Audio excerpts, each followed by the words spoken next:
Okay. Hello guys. Magandang hapon. Ito, nandito na ako ngayon sa Batangas Pier Terminal. Vlog ko lang ito. Ito na. Sasakay na kami ng barko. Ay, mga 1 pa daw yan. 1:30 yung yung biyahe ng barko. Ganito pala pag sumakay ka ng Roro. Ang dami palang Okay, ito. Batangas Pier Terminal. Okay.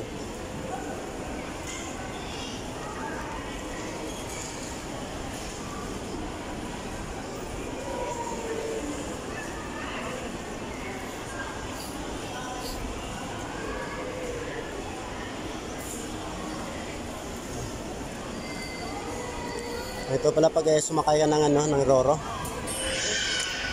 Subok lang.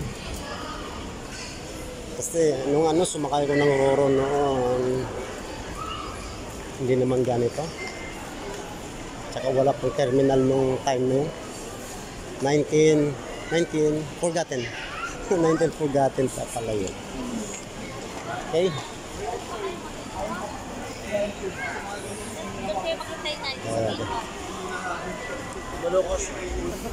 Ganda ng pier nila, yung fairness. Ang ganda ng pier. Ganda ng nila, ng terminal. Okay. Ang ganda ng terminal nila.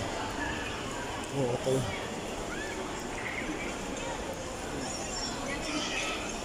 Shout out sa taga Inigaran, shout out. Ayan, mga kasamahan ko yan. Mga kasamahan ko. Kaway!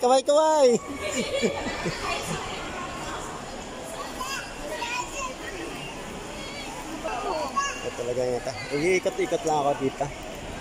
Ikot-ikot lang. Okay. Ikutin natin yung buong terminal. Ayan pala yung yung mga barko. Yan pala yun, yung sasakyan ng series bus. Ito yung mga pasahero, nag-aabang ng masasakyang barko. Okay.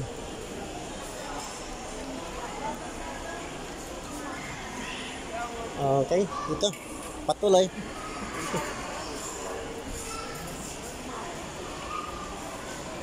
Laki pala ng terminal dito sa Batangas Pier.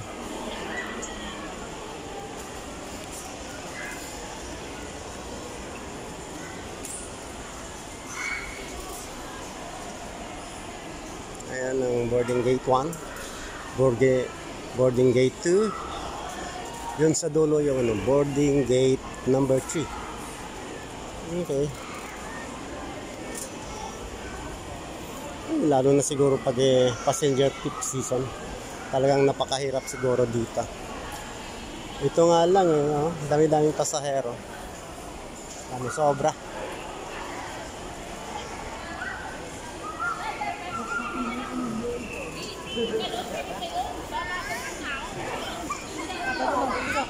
Mga upod ka na sila, ha?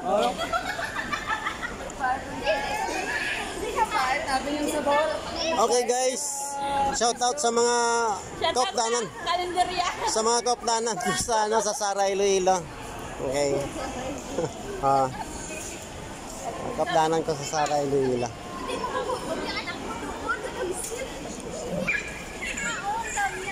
Ay nako, ganito pala sumakay sa Roro, mahirap din pala. Daming akyat baba. Parang nagsakay ka lang nito kuya sa aeroplano. Hindi, mas madali yun. Hindi, mas ikot-ikot sa aeroplano kuya. Galing ko lang din doon. Mas okay pa nga naman commute ka